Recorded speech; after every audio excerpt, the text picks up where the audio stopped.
Welcome to episode 22 of the Route 281 podcast. Today's guest is Nathan Hostetter. Nathan is a retired Master Gunnery Sergeant in the United States Marine Corps. He has served in the Marines for 25 years. During his service, he has earned the Bronze Star Award in 2011 and was awarded the Meritorious Service Medal in 2024. During his service, he has completed 3 deployments to Iraq and 1 deployment to Afghanistan. To say that he's seen a lot is an understatement. Thank you, Nathan, for your service to our country and community, and thank you for doing this podcast. And thank you to all our veterans out there. Enjoy the episode. This episode is brought to you in part by Quiet Waters Travel, LLC. I don't know about you, but I love to travel. And personally, I love cruising. Lindsay at Quiet Waters Travel is an independent travel advisor. Got a dream trip you want to take? Quiet Waters Travel will help you plan it. Booking on your own can be a hassle, and who has that kind of time?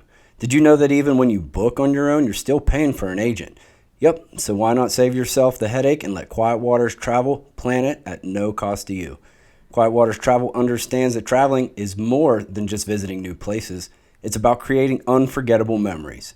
With Lindsay's experience and expertise, she will help you create the perfect itinerary for you to unwind and refresh. So whether you're taking a cruise, booking a beach resort, or taking the kids to Disney, make sure the next trip you book is with Quiet Waters Travel. Contact Lindsay at quietwaterstravel.intellitravel.com. Link in the description. Time to schedule and do stuff like that, but I mean, I don't know if anybody else has learned anything, but I learned so much, just from meeting the people that I've had on the show. But yeah, so they say if you can get past 20 episodes, like you've hit that, you can just kind of keep going. I have people that are interested in coming on. I'm always just incredibly grateful, to the people that say yes, because you take some time out of your day to share with me your story. But yeah, today we, Nathan Hostetter, United States Marines. Yes. And he's going to tell us a little bit about his experience in the Marine Corps. But first, we'll talk a little bit about how you got to Somerset County, because you weren't born in Somerset County, were you? No. So tell us where you grew up and what brought you to Somerset County. We had our dairy farm back in York County at the time, and we just rented it, and the people that owned it, they developed it, so we had to get out. Luckily, my grandfather and Reed Luce knew each other, and they said, this farm is coming for sale, and we purchased it, and we moved the whole farm out. Yeah. That was quite the workload, moving the entire farm out. I can imagine. Did you bring equipment with you? Yes. Wow. Everything. And how old were you when this all went down? My goodness. That was in 2000. Okay. Yeah. So, late teenager at that point. When did you graduate high school? 96. 96. Oh, okay. 4 years before I did. I graduated. It's yes, always easy for me to remember because I graduated in 2000. Okay. Yeah. So, yeah. So you guys moved the whole family out. Big family. You guys have a pretty big family. Yeah, there's 9 kids. 9 kids. Wow. Yeah. I saw your sister last night at the band concert. Oh, yeah, that's right. I seen that on Facebook, yes. Yeah. She does a good job with the kids. They like her. Yes. Okay, so you moved to Somerset County, and so we have similar childhood. I grew up on a dairy farm. Okay. Yeah. What do you think, what does that offer you? What kind of life skills did you take from growing up on a dairy farm? I will say this, I'd have to say your work ethic is probably one of the biggest things.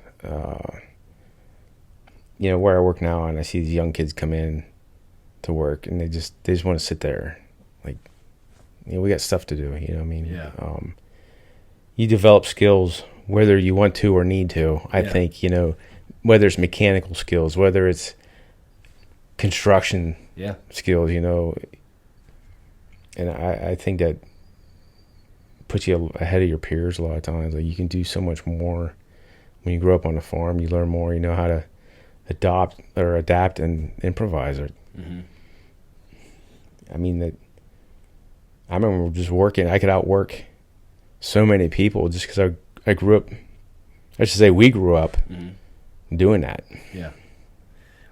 Did your family's farm rely on you kids to help? Yes. Mm-hmm. Yeah, but there was no hired help. Wow. Yeah. Mm-hmm. Yeah, I would agree with all that. From putting hay away to running a weed eater. Yeah, like you said, you learn to work whether you want to or not. Yes. And I will say, it was probably one of the biggest things I took away. My dad instilled in me a work ethic because it just was expected. Mm-hmm. There was always something to do. Always. And I didn't always like that Mm-hmm. because that's probably one of those things where you kind of, and maybe I have a little bit of this today because of that. Is like I feel a little bit of guilt when I'm not busy. Yes. And that's really tough to overcome. Like, yes. Okay, it's okay to just not be, and you have to kind of, when you grow up on a farm, it's 24/7. Mm-hmm. You have a calf being born at midnight, or getting up to milk in the morning, and all the things in between. It's not just about making milk. Yeah, or the police knocking on your door at 2 a.m. because the cows are out. Yeah. Well, yes. So was your farm close to town, or like? Yeah, it was only, I want to say about 4 miles from city of York. Okay. It was real close. Okay. Yeah. Yeah, cows can travel. Yeah. One gets into the suburb. Whose calf is this? Yeah. We didn't have that issue where our farm was, but they did get out often. It was usually a neighbor that called or knocked on your door. Yes. So, all right. So then you come to Somerset. Is there anything that you noticed about Somerset County versus York County that you either like or miss? Would you miss anything about out east? Yeah, we moved out here. Well, I mean, because of they developed the farm, but we moved out here. We were already looking to get away from the city. Mm-hmm. There was too many city folk, and it's amazing who's an expert at farming, who's never farmed. Mm-hmm. They were always in our business.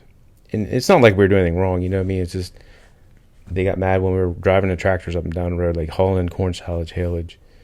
And they were constantly calling and harassing. Now, we didn't have cell phones, but they were always calling the house. Yeah. We wanted to get away, and it just kind of worked out. We moved out here. We do like the remoteness. Yeah. It's a smaller community. We do like that. Definitely, it's beautiful out here. It just went through fall. I mean, you can't. Yeah. It's absolutely beautiful. Yeah, and you're right smack in the middle of the Little Highlands here. Yes. Yeah. Now, when you need parts or you need to go to town, like it's not 2 miles down the road, it's 14, 15 one way, 20, whatever. Yeah, you got to think about it. Yes. You got to think about that trip to town. Yeah. Yeah, that took getting used to. Yep. And the power outages in the wintertime. Mm-hmm. We first moved out here, it was when Tracy and I bought the house. I mean, if you lost power, it was never under 4 hours before we got it back. Who are you with? The co-op, Somerset Co-op. Okay. Yeah, I'm on Penelec here. Okay. Yeah, I would like to have the co-op here because I think it's a little cheaper. Mm-hmm. That's what I hear. Yeah, but we don't lose power. Very few and far between. Okay. But sweet. But we pay for that, I guess. Yeah.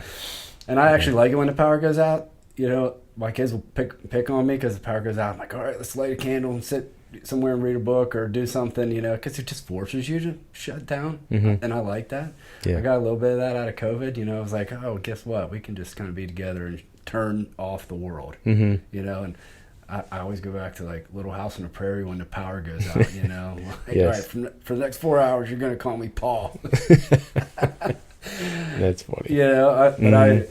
They pick on me. They think I'm weird, but I think it's just a chance to shut the world out for a minute. But yeah, it's not good when the freezer starts thawing though. Right. Yeah. Yeah. I think about what the 6 hour mark. You start gotta. Yeah. Get a little worried then. Yeah. Yes. All right. So, did any of that experience growing up on the dairy farm, lead you to your decision to become a Marine?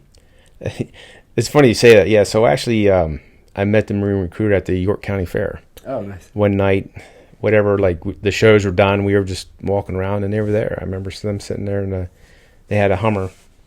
Humvee, and it was painted red, had a Marine Corps emblem on the front, and they had different couple uniforms on, and I was like, wow, that's pretty neat. Mm-hmm. You know what I mean? And just, I'm a young kid, of course they're gonna suck you up, and they started talking, and I was talking to them and stuff, and I was like, that's awesome. You know what I mean? I can't say I've never thought about it. As a kid, you grow up playing, Army, whatever, you know what I mean? And I was kind of on the fence, and the one guy comes over, he's like, you don't have to join, but I can tell by looking at you won't make it. And I was like, oh, yeah, right, I will make it. You know what I mean? And I guess I probably made my decision right there. Really? I'll show you I will make it, Have you had that mentality kind of your whole life? I bet it's pretty competitive with all those siblings. Yes. Do you think that kind of built that into you a little bit? Or? I think so. Yeah, so when Mom would cook supper, you know what I mean, it was almost like buffet style. Like you didn't sit down and have your plate served to you. I mean, and you went down, and if you weren't in the first or second in line, like you got scraps. Yeah. Yeah. So I think we were competitive. I do think it's in our bloodline, I guess you can say, because my kids are the same way. They're competitive, and we were always competing one way or another. Who's faster? Who gets more attention from the parents? Who, you know what I mean? Did you compete on chores and stuff around the farm? Like, I don't know. Was there a prized chore that you wanted to get to first, so that you didn't have to scrape the alley? I can't say it. Not so much. We all had our own individual chores. You know what I mean? So. Nice. No, not really. But, so you meet the recruiter, and you decided then that you wanted to do it. Mm-hmm. And were you still in high school at that time? No, I waited a year. I think I'd have been 19. I was out. Okay. I was out a year. Yeah. Mm-hmm. Was college ever something that you thought about? It was. Because I had the chance to go wrestle for a couple colleges. Okay. I was a pretty good wrestler. I wouldn't say full scholarships, but I had partial scholarship offers to a couple schools, and I was contemplating it, but I was never. Yeah. I never liked school, and I hate that. I can't say I hate that environment, but I just don't. It's not me. Yeah, it's not a. I would say most men probably echo that same sentiment. Mm-hmm. It wasn't for me either. I went, but yeah, the school environment I just didn't like. Mm-hmm. And so, what was different? So you decided you're going to the Marines. You're 19, and where did you go to boot camp? Went to Parris Island. Parris Island. That's where all Marines go. No, they either go to San Diego or Parris Island. So Mississippi River splits that. Yeah. And then all females will go to Parris Island. It's the only place they have for the female Marines, but they have their own separate battalion. Okay. So what was boot camp like, and what were your expectations going in, and were you ready for that? It's funny you say that. I really think physically I was ready. I was more in shape than a lot of others were. And I do credit that to the farm. I do credit to wrestling. Mentally, it was different. I didn't know, like, there's certain stuff you have to learn, memorize, because you have to take, I can't remember, I think 3 tests, and you have to score above 80% written tests. And that kind of threw me off a little bit, but it wasn't as difficult. At the end, I realized it wasn't as difficult as what I thought it would be at the beginning mentally. Yeah. When it comes to like knowledge, physically, I will say this: I learned to run faster. You know what I mean? I learned to run faster. I learned like what I thought I could do even more. Mm-hmm. You know what I mean? And did anybody not make it in your group? Mm-hmm. Yeah, I think we dropped 10, 12. Wow. They quit. Mm-hmm. And do you think is there a mental part to it to just keep going? Yes. And yeah. Do you think that some of them probably had the fitness but not the mental? I do. Yeah. There's a couple in there. I'm like, are you serious? Like you want to quit? you can physically do this. Yeah. You know what I mean? Like, I was kind of upset. I remember, I can't say who they were per se, but I remember thinking, a couple of them, you can absolutely make this, and you're not. Yeah. Like, you can push through this. Yeah. You know what I mean? I never consider myself an Einstein, but, Yeah. you know, if I can do it, like, a lot of other people can do it, you know? Yeah. I think there is a certain mental fortitude that comes from just having the kind of background that, you know, we've had. Mm-hmm. Bigger family and growing up on a farm, and just getting up to go milk or do something you don't want to do when it's cold outside in the early morning, like that, it builds a little mental toughness right there. Like, and you have no clue at the time that it is doing that until later when you're like tested in a way that you were, and you're like, okay, I've done hard things before, and I think that's the problem. Some kids today just haven't done anything hard, right? You know, and I bet you were so proud when you were finished. Yeah, I was. A lot of us were. I remember. So I joined in November 10th, actually, of '97. We graduated February. I think it was February 8th of 1998. But we did Crucible. You get done with the Crucible, which is your last final test, and you get one meal a day for 3 days. I mean, you hump like 44 some miles. You do all these obstacle courses. You get 4 hours of sleep a night, and they push you. And the last final march back to the ending point, and they put the Eagle Globe and anchored in your hand. It was, it was really. That's amazing. Mm-hmm. I still have that. Do you? Mm-hmm. Still have that. Yeah, congratulations. And also, and if I failed to say it, thank you for your service. And I'm sure you get that a lot. Thank you. Before we go any further, I will give you this gift. Oh, well, thank you. Yeah, you're welcome. I don't know if you're a hat guy. I am. I wear hats a lot. And so do I. I don't really fit my shirt, so I just kind of put it on my knee. Well, you've kept the Marine haircut all these years? I do. When it gets a little longer, just in September, my barber was away, and I was away, and I had to wait an extra week, and it got about that long, and I was like, I can't take this anymore. Like, I was contemplating just shaving my head. And I just like the short hair. I like to just get up, not worried about it, and go. Yeah. So. Yeah, I wear hats all the time because I'm losing mine, but I keep it close. Try to keep it short because I don't want to mess with it either. Mm-hmm. That's funny. So you're at boot camp, and then what happens after that? Like, what was your MOS? What was your job description going in? Okay, so I was artillery when I first started. Okay. After boot camp, they give you a 10-day leave, and then you come back and you report. Actually, you report to MCT, Marine Combat Training. It's down in Camp Lejeune, one of the little camps off to the side there.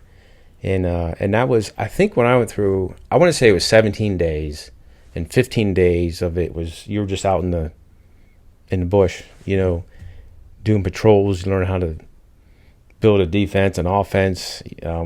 You were broken down into platoons, and you tack each other and learn different tactics. Mm-hmm.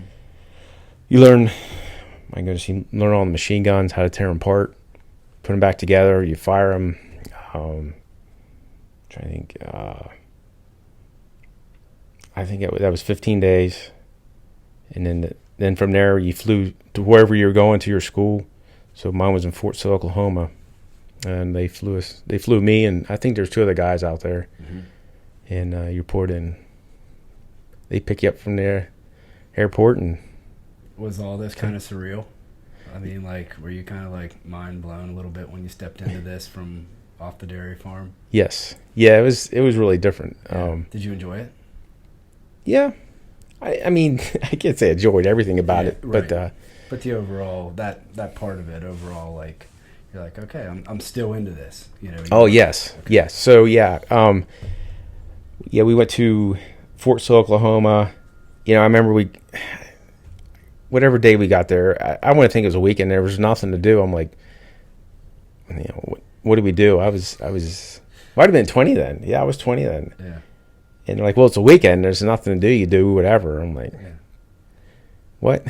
And you're kind of free for a couple of days until you're not allowed to have a vehicle, so you just got to walk everywhere, get a taxi. You know what I mean? I don't know what we did. It just killed time. Yeah, like we probably lifted weights a little bit or something. I don't know. But, right. You know. And then so you start your training for artillery. Yes. And what do they teach you in that training? Well, basically how to fire it. So I was on the gun line. There's several different aspects to that artillery. You know, you have your forward observers, you have the artilleryman, and you have what do they call it? Ammo guys. I can't remember what they're called. But they bring you the ammo. They transport all that stuff. But I was actually on the gun line, so you got to learn how to, from setting the sights to recording everything. Everything's recorded. To firing it, to what types of rounds you can load in it, what kind of fuses and what kind of powders you can put on it. So you're shooting. So if you're going to battle, you're shooting. Yes. Yeah. Mm-hmm. What made you want to pick that MOS? That sounds pretty cool, doesn't it? Yeah, it does. Did you hunt? Yeah. Yes. Yeah, and that's why I picked it. I didn't want to sit behind a desk kind of job. I wanted something that was... It seemed exciting. It was. I did. I'm not gonna lie. I did like a lot of it. The howitzer was to me, it was a simple machine. There's only so much you're gonna learn, and it's kind of like, okay, now what? You know what I mean? There's not the ones we had. Nothing was electronic on it. It was everything was manually operated. And are these mounted on a Humvee? Or they were towed by trucks, and then you take them off, and you spread them apart, set them up. You know what I mean? And everything was manual labor. It was. I'm not gonna lie, it was physically demanding. I mean, that howitzer was heavy. I can't remember how heavy it was anymore, but our smallest round was 95 pounds. Wow. That's the smallest one. You know what I mean? We had a couple 115, 120 pounds. Wow. You know what I mean? And so, what are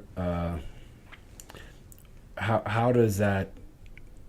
How are you deploying that weapon? Like whenever it's being used, you know, we'll talk about your tours overseas. Maybe we can touch on that then. But so okay, so you're there for training, and then I know you did 4 tours, correct? Correct. It's always kind of weird to call it a tour. I've done deployment. Yeah, we call it deployment. Yeah. Deployment. Yeah. And is that the media that calls it a tour? I believe so. Yes. Yeah. And theater. You know, yes, in theater. I've heard that multiple times. Like, in theater means. Why use those terms? Like, because it doesn't like that would assume that it's. I think a theater, like you're faking, like you're pretending. In theater. This is not theater. Yeah, in theater, like it's actually going on. Yes. Yeah. Okay, so your first deployment was to Iraq, correct? Yes. And then, how long after you'd gotten in were you notified that you were going to be deployed? How long was I in after? Yeah, so like from basic training until you were deployed. Like. Oh, well, we did basic training, went different places till then, but we deployed in 03, January, or we got told in January of 03 we were going. You know what? I had to report. I'm trying to think. Hold on. I think Evansburg. It was actually on my birthday in January. I had to be up there. Okay. Get ready to go. And there was, I can't remember the number. Say 100. It was right around there. Like so while you're in, you signed up prior to the terror attacks in 9/11. Correct. And then while you're going through your training, that happens. I went through the training in I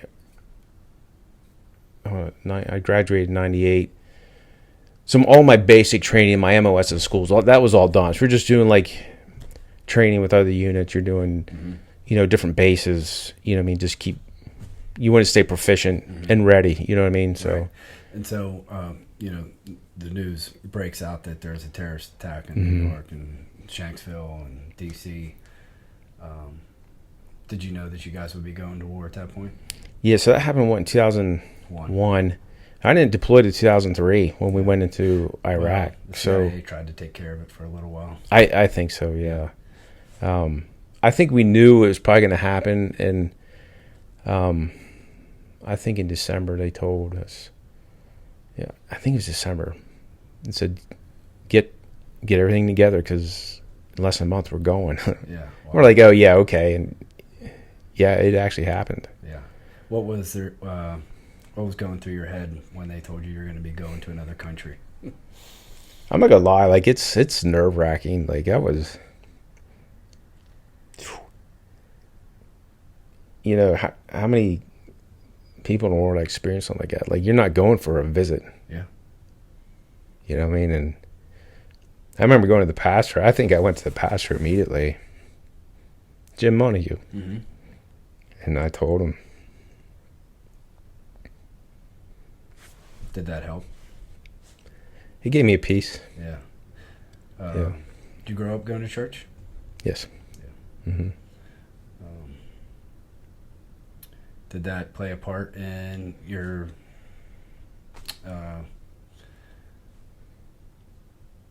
I guess wanting to serve your country, like your faith? No, Just I can't say it. I can't say it did. No. but it did give you some peace knowing going over there. Yeah, it absolutely did. I really think it did because there's times like, we were sitting in Kuwait. Boy, we sat there. I think about 3 weeks, and all we did is offload ships and stage equipment, and it's so boring. Yeah. And we really had no contact with the outside world, you know, because mail just wasn't going in, and there was no phones. You know, cell phones wasn't a thing back then. Right. Not like you get reception in Kuwait, anyways. But Yeah. I remember having like, I think there was 3 or 4 of us. We'd have like little study groups and stuff. Nice. Yeah, we spent I think 8 days in Camp Lejeune, and we started them up there. But yeah, Was that well received amongst your fellow soldiers? yeah, they didn't. Nobody really. You had I mean, we invited others in. Mhm. Yeah, that's Mhm. awesome. yeah. I wanted to do this before we started,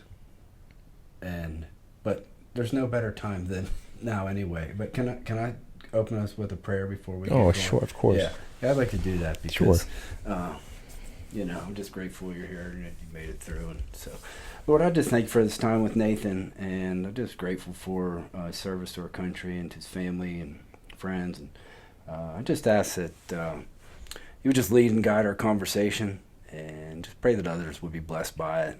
I'm just grateful for the opportunity to speak with him today, and we just pray you bless his family and his kids.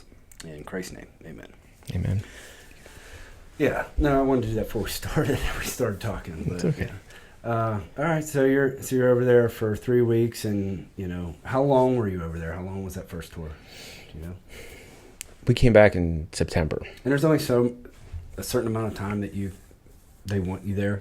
Yeah, so the Marine Corps does 7 months. Wow. And there's actually a day count. I can't tell you what that is, but where the Army does a year. But the reason the Marine Corps does it for 7 months is they claim that's your breaking point. Yeah. After 7 months, Were you you've ready had to come enough. home after 7 months? What's that? Were you ready to come back Oh, after you have 7 no months? idea.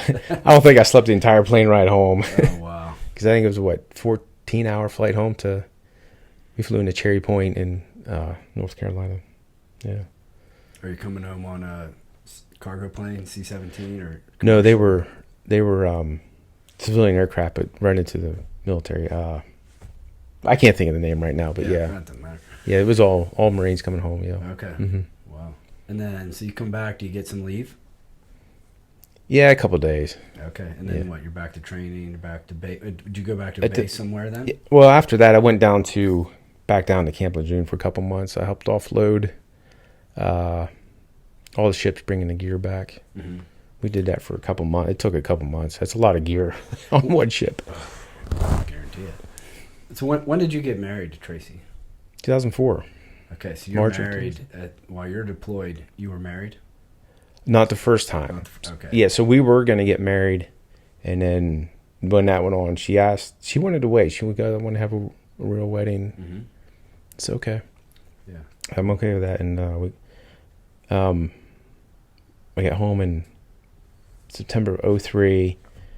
Went to Lejeune till I can't remember. It was right around Christmas time. And then I came back. I was going to get out. I was in that non-contractual period. I was going to get out. And then we got married in 04. And then they're like, there's another 2 deployments coming up. Like, you can pick. Oh, okay. So I ended up going back over in 2004. In actually September again, 2004, I went back over. Wow. So what was the second deployment like? That one's a rough one.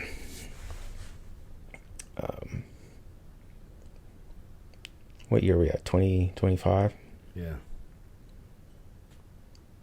So we went into Fallujah this day in 2004.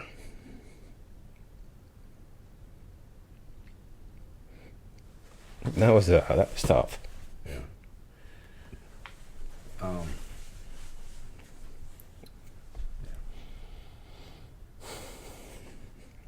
Friends. Yeah.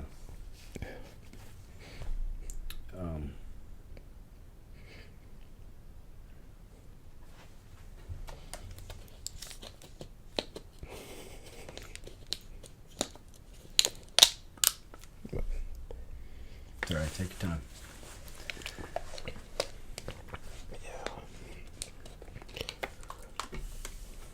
Was it the location that made it this tour different?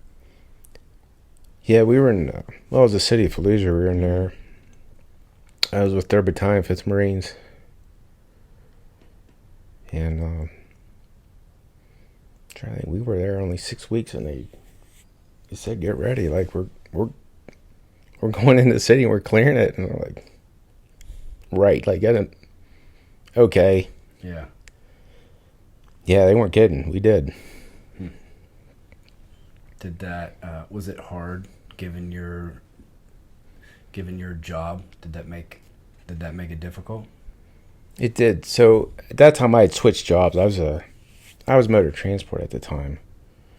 I was like, well, you're motor transport, you don't do much, but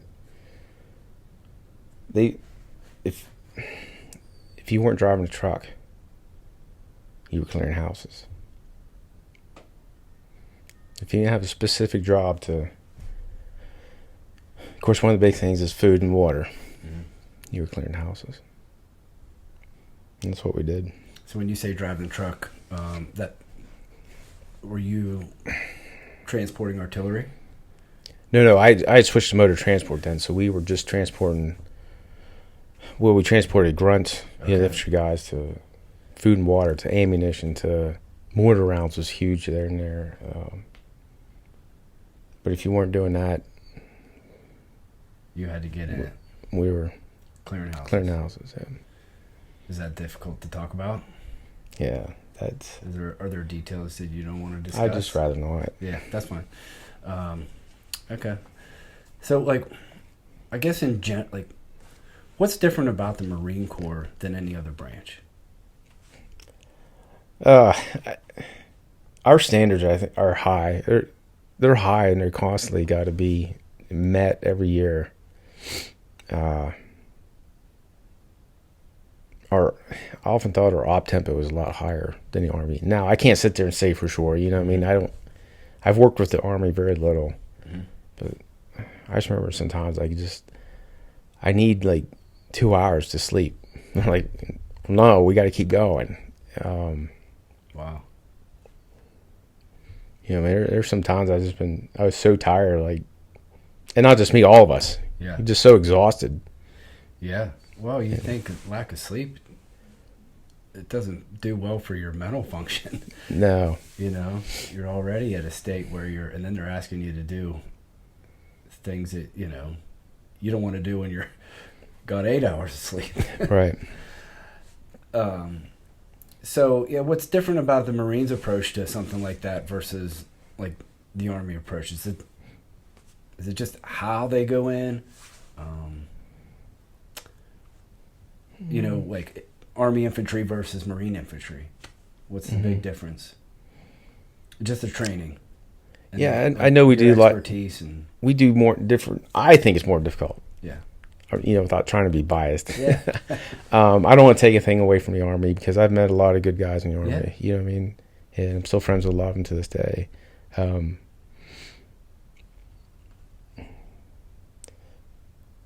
The best way I could put it, and it's kind of quoting Chris Kyle. I read his one book, and he said, "The Marines are hardcore. They're hard charging. They're full of motivation." Was he a Marine? No, he's a Navy SEAL. Yeah, I didn't. But he was there. If you read his book, yeah, and when he was talking about being in Fallujah, I know exactly what he's talking about because I was there. We were there. Yeah. You know what I mean? I wanted to get my golf cart worked on over towards Myersdale. And this, I don't know if you know Gary Spiker. Mm-mm. Anyway, I don't that's golf course. Doesn't make, anyway. Okay. We got to talking, and he tells me he was, he trained Chris Kyle. Really? He was a sniper trainer. No kidding. Yeah. And I'm like, really? And you look at him, you think he's crazy, but he had details that, I couldn't know if I could verify it, but, why would he lie, Mm-hmm. But he told me, it's like when Chris came back and started telling what he's been doing and became famous, he's like, I called him. I'm like, what are you doing? Mm-hmm. Don't say that like you're going to put a target on your back. What's that? We'll see. I don't know. Mm-hmm. But I'd like to check that out. Yeah. I don't know how I could do that because I could like to have him on if that's the case. But yeah.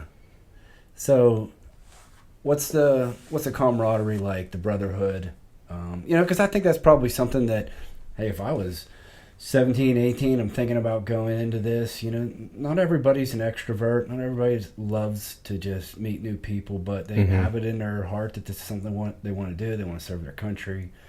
Do those barriers break down pretty quick and you make friends because you're kind of all going through this together? What's that like? You do, and I'll be honest with you, I didn't realize that. I just read a book back in June, and it broke it down. I'm like, I couldn't.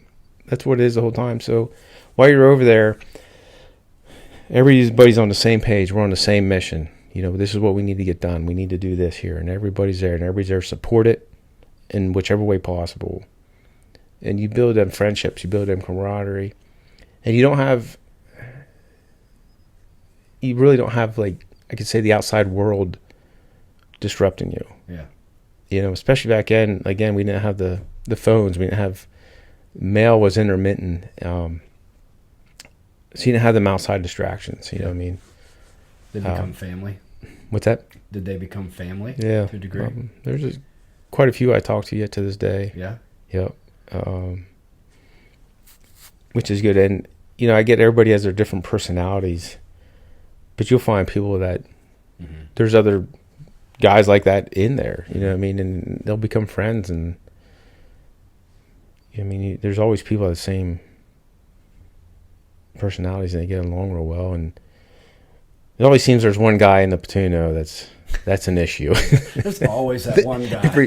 Everywhere. It doesn't matter where you go. That's right. You're like, hey, you're going to do this way over there where nobody else is around. You can't mess nothing up. Is there one guy that would get everybody in trouble? Like, you're all running because of this one dude? Or? Yeah.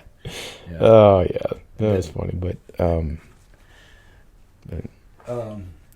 you talked about camaraderie. There is a lot of camaraderie. We get along. I remember probably in 2007 and then when I went to Afghanistan in 2012, like the teams were real close. Like our platoons were real close. You might laugh at this. The one way to get them real close, we had the Marine Corps has the MCMAP program, the Marine Corps Martial Arts program, and there's a portion where they actually ground fight. They don't wrestle, they ground fight. And if you want them to get close, we would go out to the beach on base. All right, get it out. Let's go. You guys want to butt heads? Yeah. Now's your chance. Yeah. And we'd watch them, make sure nothing, Yeah. no one was like doing, punch them in the back head or something like that. You know what I mean? But they get out of their system, and then it was like the end of it. Yeah. Yeah, Yeah. that's the problem today. Everybody just spouts off online. Nobody wants to go fisticuffs. Yeah. Words are meh. Everybody, that's what I don't like about social media. Everybody can say anything they want without any repercussion. Mm-hmm. Right. Yes. Some are finding out there's repercussion. But if there's freedom of speech, but you can't threaten somebody. Right. Yeah. People are finding that out, I think. Mm-hmm. But I agree. Yeah. So, second tour, was rough. I understand. What made you want to go back to the third and fourth? Well, at that point, I made the decision to stay in for the full 20 years. Okay. Yeah. So I knew I'd have to do at least one more. And then 2012 was to Afghanistan. It was it was a different theater. But we were all going to end up going. They were going to break us up in different sticks to go. And I'm not going to lie, I volunteered. I said, I'll take the first one. I'll the way you guys come in, I have a full brief for you. I have everything set up. And how quickly in boot camp and job training did they start looking for leadership qualities in people? Almost immediately. They'll start that in boot camp. They'll look for guys that can be the guide and squad leaders right almost first or second day. How do they do that? I'm sure there's a way. Yeah. I think I don't know, they kind of look at your stature, your build, stuff like that. So the way you interact with others. Yeah, and I mean, they'll fire you in a second. Yeah. You mess up, they're like, you're fired. Get to the back. So, they're not afraid to do that, and it makes everybody kind of pucker up a little bit. And in theory, do a better job. So, yeah. Yeah, it's just, it's kind of mind-blowing to me, but, so, like, you stayed in the full 20 years. Were you a reservist at any point, or were you? Yeah, I dropped to reserves there, and I can't think of the year. Does that count towards your 20? I guess is basically my okay. Yeah, it does. Yeah. Okay. Yeah. So. Did you deploy as a reservist at all? Yeah, in 2007 and 2012. Yes. Okay. Yes. Now, what was different about the reserve? And sorry if I'm asking too many questions. No, you're fine. Yeah, what's different whenever you go from full time to reserves, and like your day to day? Your home. Well, you got to work your job when you're in reserves, and then you got to make time for the Marines. You know what I mean? So you can't. They always say it's like 2 days a month, 2 weeks a year, but it's not. Like I remember working hours and hours after work. I remember I get out of work at say 2, and I'd end up calling bases and range control and make sure our ranges are getting ranges locked on, make sure our ammo's getting sent to where it needs to get sent to, make sure the logistical aspects of it done. Were you able to do that from home? Mm-hmm. What was the closest base that you would go and report to as a reservist? Probably 14-town Gap. I think that was the closest one. Okay. But I think we only used it one time. It's a lot of headaches when you're Marines and try to use an Army base. There's a lot of headaches with it. And nothing to fault neither one of the others. It's different them being the Army and us. You kind of struggle with that at a couple bases, and I tried to stay away from it because I could, at that point, I could dictate a little bit kind of what base we're going to go to. Mm-hmm. Like, let's go to this one. It's a lot easier for me to coordinate stuff. Yeah. And get the ammo there, and get certain. If Marines transport ammo, they got certain qualifications and licenses. I'm like, it's easier to do that here than it is over here. Can we please go here? Yeah. You know what I mean? I kind of just try to sway because it was just difficult that way. Did you like that logistical side of things? I did to To a certain extent. So I was an operations chief for a battalion there my last 5 years. I did enjoy it. It was a lot of work. Oh my goodness. Yeah. I put in a lot of work, and they actually gave me a government computer, and I carried it everywhere I went. Wow. And what I had to, as much as stuff I had to coordinate and plan for and stuff, it was a lot, because doing, for a battalion, we had 5 companies, 560 Marines. That's a lot. Yeah. Wow. What was your rank whenever you left the Marines? As a Master Gunnery Sergeant. Master Gunnery Sergeant. It's an E9. It's the equivalent to a Sergeant Major. Yes. Okay. Mm-hmm. Awesome. Yep. So, is this an experience that, I guess, like today's military, do you notice anything different about, it wasn't that long ago that you got out. Yeah, 3 years. 3 years. Yeah. So, but it was a while ago, when it comes to starting that journey. So for somebody today that's thinking about starting that journey, is there any advice that you would give them?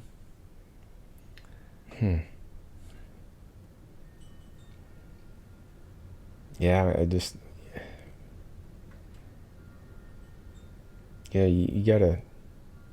They often say that the harder you train in peacetime, the less you bleed at war. Yeah. And I truly believe that. Yes. Because if you take your training lightly, you're going to suffer. Yeah. During war. And there's times we train, hard, and I thought it was several times it was worse than being in Iraq. Yeah. I remember sleeping out in the cold when it wasn't even zero. And we had no heat anywhere. There was no heat anywhere. And you had to figure it out. No, here in the United States. Here. Yeah. Did your training prepare you well for being over there? I think so. I think for the most part, yeah. Now, in 2003, we didn't have hardly any training. But in 2004, 2007, and 2012, there was a whole training package you had to go through to prep you and your unit for. Mm-hmm. And I thought it hit the nail on the head for the most part. Mm-hmm. It was like a 3-month package. It was a long 3 months, because it included weekends as well. Like you didn't have days off. Yeah. So just to put this in perspective, like you have friends that didn't come home, and so many do, I'm sure. And I just like to make that a reality as kids consider joining. mm-hmm. And what do you think their main motivation should be? To join. There's a lot. I do think it does give you skills that you don't have to pay for them. Like they can teach you so much in the military. Mm-hmm. It teaches you pride, how to work as a team.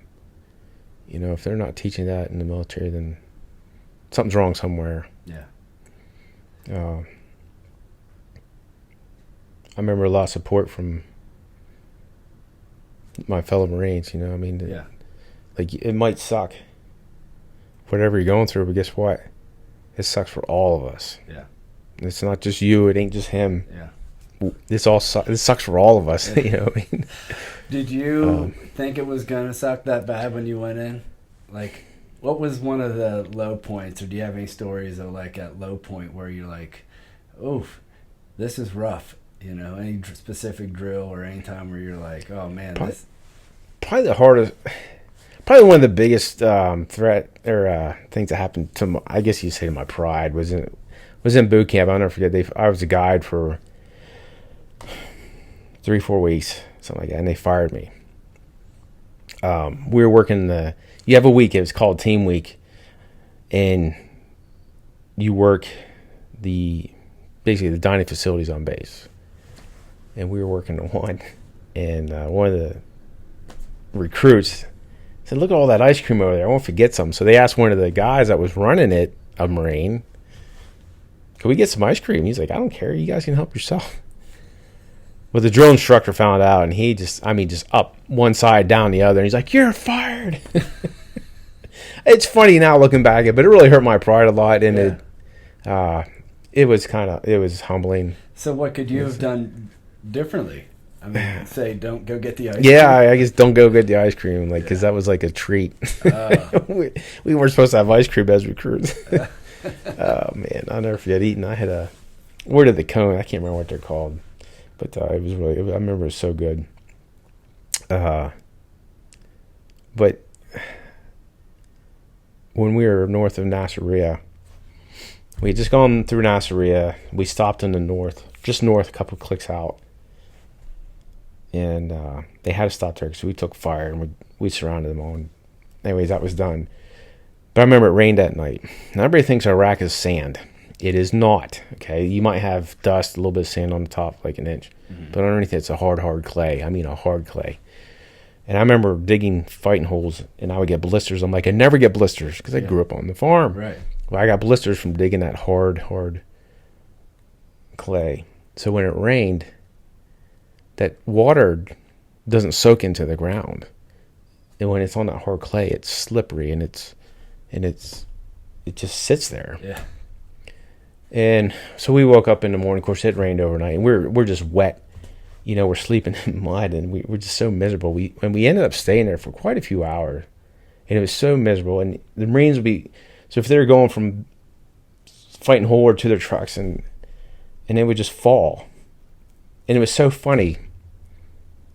But when you fell, it wasn't funny, you know what I mean? And because you get covered in mud. I mean, we had mud everywhere, just everywhere. And I remember we were just sitting there, and everybody's so mad because we were so miserable. It was damp, it was cold, it was muddy, and we weren't moving. And we just started laughing. And we weren't laughing at anything specific. It was just, we were laughing at each other's misery. It was just funny, I guess it's hard to explain if you weren't there, but I just remember laughing. It was just so funny. We were just so miserable. And I think we stayed there all day. We moved that night then. We moved north that night, but yeah. It's just hard to explain. I wish I could explain it better. I mean, I understand you get to that point where what else do you have to do but laugh at the situation? Yeah. Yeah, I remember sitting in Kuwait, and there's a threat of Saddam Hussein throwing chemical munitions down our way. So we always thought our gas masks were always on us. Well, that one night they called it a gas attack, and we're like, we put our gas masks on. At the time we were in Kuwait, so we just had these like tents could sleep, say 15 Marines. But you put your gas mask on. Then our sleeping bags were the mummy style, and they weren't cloth. They were what we have. I think they still have now. They're almost like a nylon or something. Yeah. Well, if you roll over and that gas mask get across the hole in the filter, and they couldn't breathe. And throughout the night, you hear Marines just because they couldn't breathe because the sleeping bag got across the filter. It's suck tight. Yeah. That was a long night. Yeah. So how well were you taken care of in the military, like overseas, like for your personal comfort, I guess? Like food, all that stuff. Did you have enough? Well, yeah. For the most part, we had enough.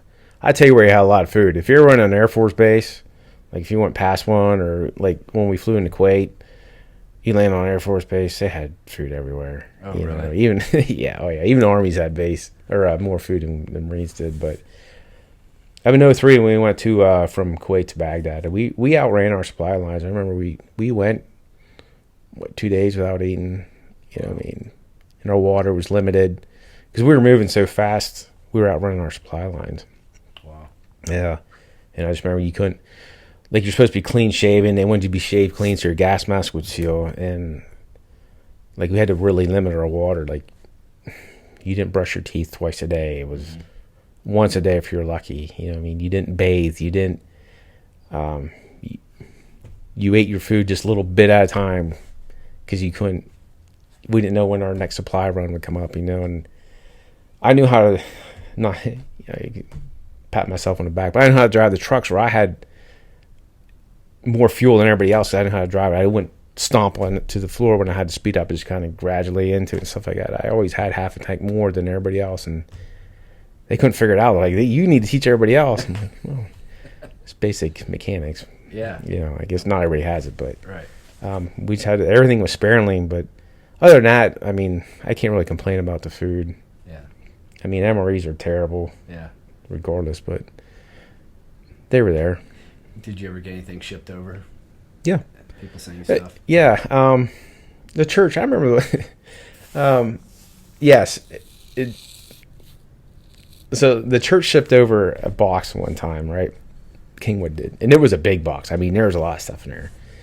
And it was a weekday. So Saturday or Sunday. And we had just a little chow hall in there. Just a couple Marines, like 4 Marines would serve or make the food and stuff. Well, they didn't make food on Saturdays and Sundays. And I remember sitting there and these 2 Sheets 53s came in and they dropped one box off. So when a 53 lands, the amount of dust, debris that they kick up, it's unbelievable. We were only probably 50 yards from them, but it was just miserable. Once they land, they let all debris kick out and stuff, and then they get everything off. But they only brought that one box. And someone carried it to the side, and they looked at it, they're like, Hostetter. And they took off. They're like, hey, this is for you. And I'm like, oh, really? I'm like, it's the only thing they brought in from the 2 helicopters. Like, yeah. 2 helicopters. I'm like, wow, I feel special. But it was a box from the Kingwood Church. They put it was a huge box. Yeah. Yeah, I couldn't hardly carry it, and it was just full of like goodies. Yeah. Like Oreos. I mean, it didn't have chocolate in it because it would melt, but beef sticks. You know what I mean? And none of us ate, and they just tore that box. It was gone in like 5 minutes, but they appreciated it. That's the little things. Yeah. Yeah. That's cool. And then people often send stuff. Other Marines families or sometimes groups would send stuff, but you could never send if you ever sent deodorant with anything, that food tasted like that deodorant. Yeah. So permeates. Yeah. Yeah, it didn't matter how you wrapped it. It didn't matter till it got over there. I'm trying to think what I wanted to eat. I absolutely loved it, and it tastes like Speed Stick deodorant. I could not eat it. I was like, it's terrible. That's funny. Yeah. That's funny. Was it tough, was it tough being married and deploying? Yes, it is. Family? You had kids at one time when you deployed, right? Yeah, I had kids. So Colette was 3 when I deployed the first time. So she didn't really understand what was going on. And then in 2004, she knew more. And then in 2007, Cole and Colette. So Colette, she would have been 7, 8.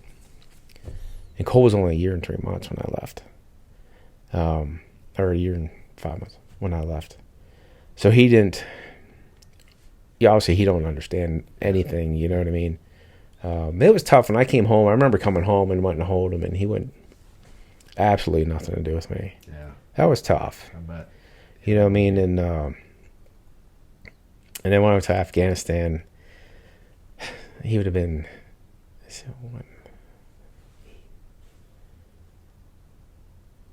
he would have been 5, I think.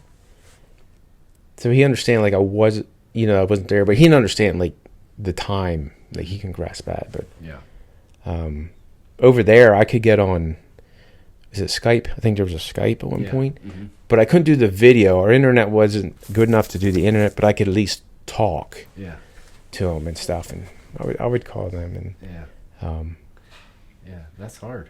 Yeah, my hat's off to Tracy. She worked a full-time job. Yeah. And like I said, when I left in 2007, Cole was only a year and a couple months old, my goodness. And she worked a full-time job. Colette was only 7. I mean, she's